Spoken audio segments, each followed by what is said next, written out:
It is the beginning of the month, which means it is time for your monthly market update here in Calgary. On today's video, I'm going to be talking about the monthly market update for the month of March and 1 year after the pandemic started and how that affected home prices today.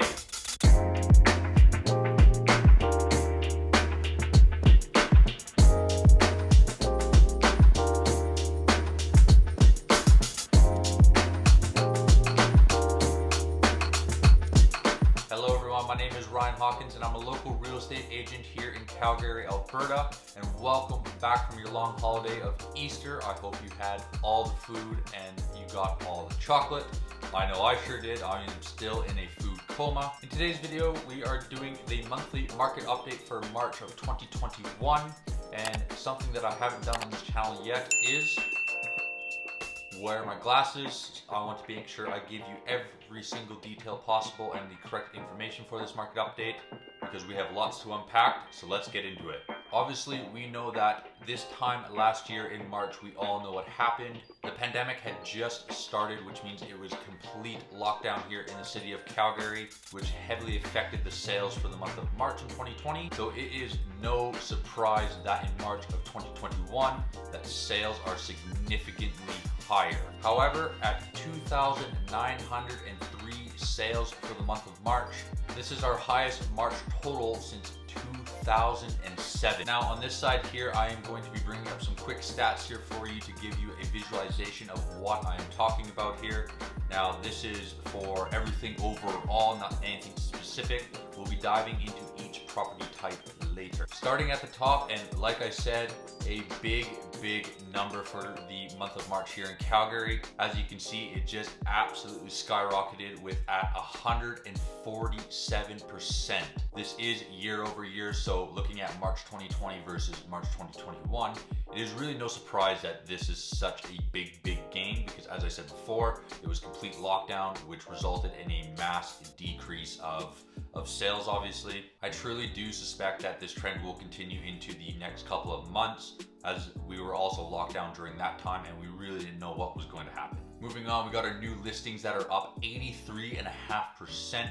Now this is a really good sign because it means that sellers are recognizing what is going on in the market and really taking advantage of this time of buyers wanting to buy. Now, one of the reasons why I also think that the sales are so high are simply because the interest rates are still incredibly low for buyers, and also buyers just have more savings. You haven't been able to do as much as you normally would. Most people are not traveling at all, so they're really just staying home, saving their money, and now they're going to be able to get themselves into the real estate market because they have the money to do so. Moving on to inventory. Now, I know it says we are down still 8%, but as you can see by the graph, it is starting to head up a little bit, which is a bit of a more significant positive change. Some months we were seeing the inventory being down 20, 30, 40, 50%, which was incredibly tough for buyers because there's just no inventory for them to buy. Now that inventory is starting to come up, buyers do have a bit more option, but inventory is still the biggest issue here in Calgary. Our months of supply has officially gone under 2 months. That is down to almost 63% compared to this time last year in March of 2020. And to be honest with you, I would suspect that those sales would be higher if there was a little bit more inventory on the market. There just isn't. Homes are simply just selling a lot quicker than we can get them listed. Now, I'm going to bring up another quick fact here for you. It's going to take up the whole screen, and it basically is going to talk about the total residential benchmark price and the benchmark price for the different property types. If you don't know what the benchmark price is, it simply represents the monthly price of a typical home based on its attributes such as size, location, number, and bedrooms.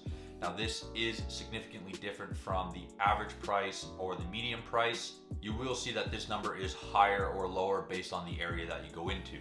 As you can see, our total residential price right at the top there has gone up about 6.5% to almost $442,000. As you can see, this has been a steady gain going consistently upwards. And to be honest, I continue to see this going up and up and up as more sellers are recognizing that the market is perfect for them and buyers are willing to pay. Now, I won't dive too much into each individual property type, but this gives you a visualization of each individual one. And as you can see, we are up in all areas. Also coming up on the screen now is a quick visualization on how each individual area in Calgary is going. As you can see, it is up across the board, but this is the benchmark price, as I said, and you will notice that there is a significant difference in each individual area depending on where you live. The biggest one to note is that the city center has gone almost straight up. Now, I believe this is the case because generally the city center is more apartment based. A lot of people, when the pandemic happened, they ended up having to work from home and they really needed more space. All of a sudden, that dining room table became the dining room table, the cubicle, the board office, the homework station, the games table, and it could get very, very crowded if they didn't have the space. So a lot of people ended up moving out of the city center and finding themselves either a detached or a semi-detached home for them to buy to add more space for them. Now let's dive into each individual property type, and we are going to go into detached, semi-detached, row townhouse, and apartment. So starting from top, we're going to go with detached, and the detached home market has been the biggest market here in Calgary. Again, home prices are significantly up again. Again, as I said before, the biggest issue for the detached market is inventory. Inventory for March of 2021 dropped to just 1 month. That simply means with all the homes that we currently have on market for detached, it would take 1 month to sell them all. Total sales for the detached market is up almost 171% compared to March of 2020.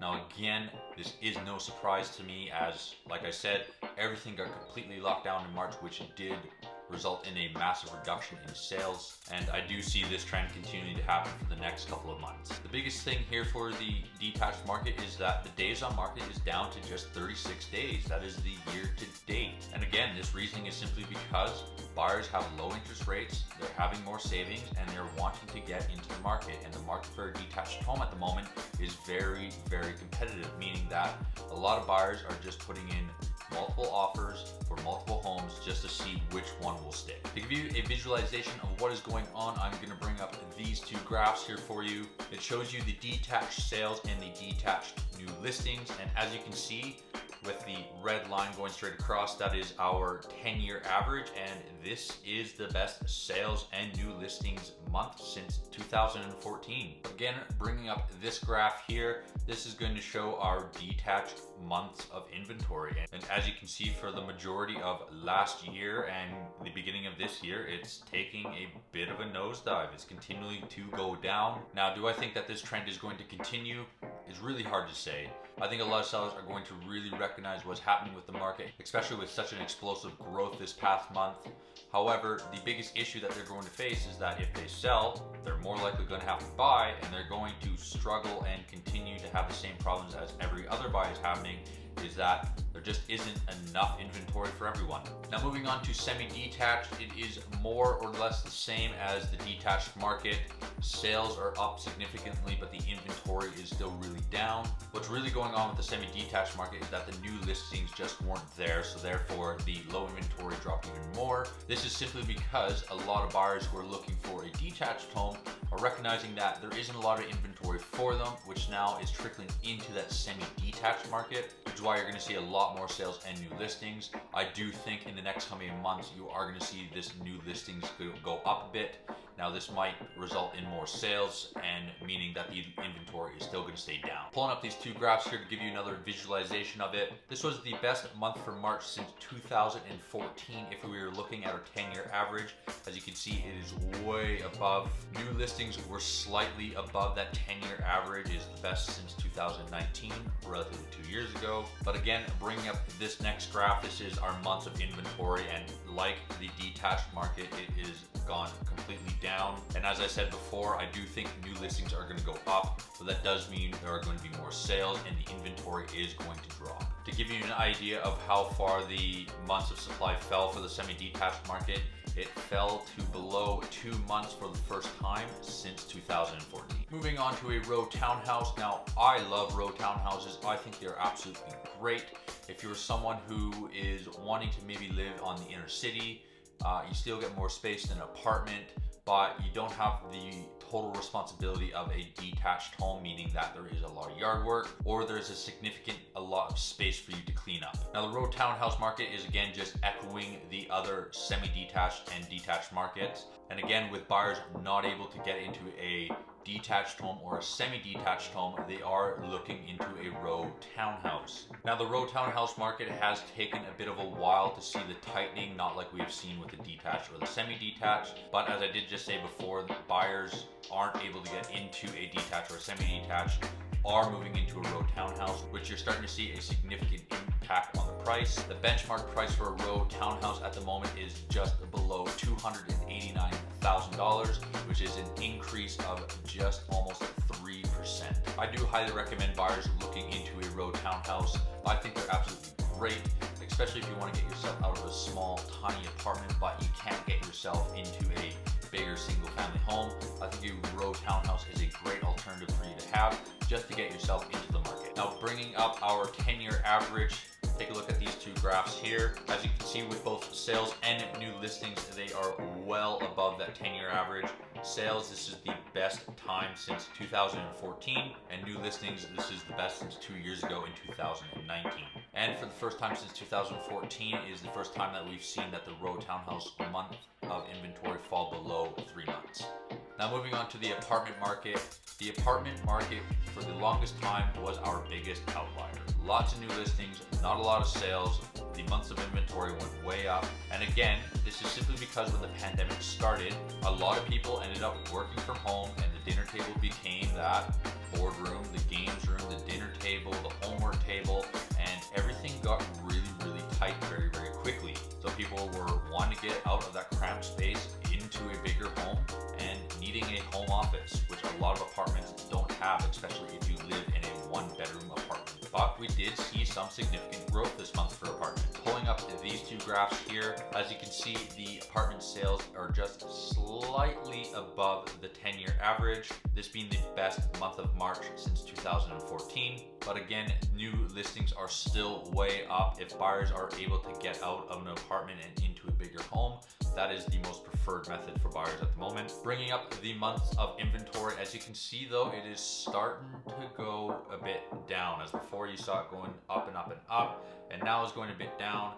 This is again more than likely because first-time home buyers are recognizing that maybe they can't get themselves into a detached or semi-detached, and they're starting to think, well, there is a lot of apartments on the market. A lot of apartments are going for a good price for first-time home buyers, meaning that they're able to afford it and getting into the market sooner rather than later. Now, with all that information that I've just given you, what does this all mean? For buyers, even though that there is a lot of competition on the market with other buyers, interest rates are still incredibly low and good for you. And the majority of buyers right now do have a lot of savings because, as I said before, they weren't having to do as much. My recommendation is if you can get into the market, do it. It is better to get into the real estate market sooner rather than later, even if it is just an apartment. But this is all based on your lifestyle and goals. I do recommend that you go speak to your mortgage professional and get yourself pre-approved and see how much you are able to afford. Now, if you are a first-time home buyer, I do recommend checking out my video, which I'll link up here in the card. It is how to buy a house in 9 easy steps.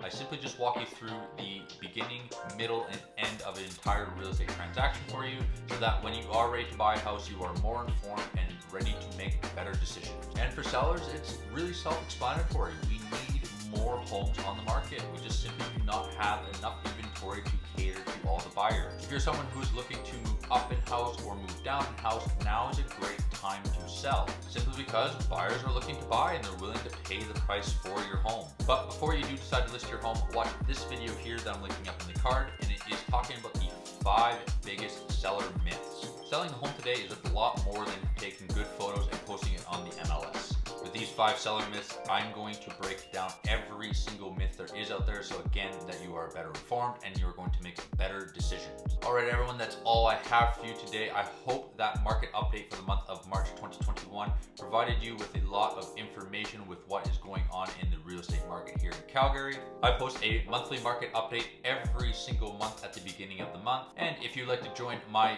free monthly newsletter, In this newsletter, I send out free at the beginning of the month talking about the Calgary real estate market, what's going on in Calgary, and real estate tips in general. Comment down below, free newsletter, and I'll add you to my list and you will start receiving a newsletter at the beginning of every month. And as always, I look forward to seeing you at the next video. Take care.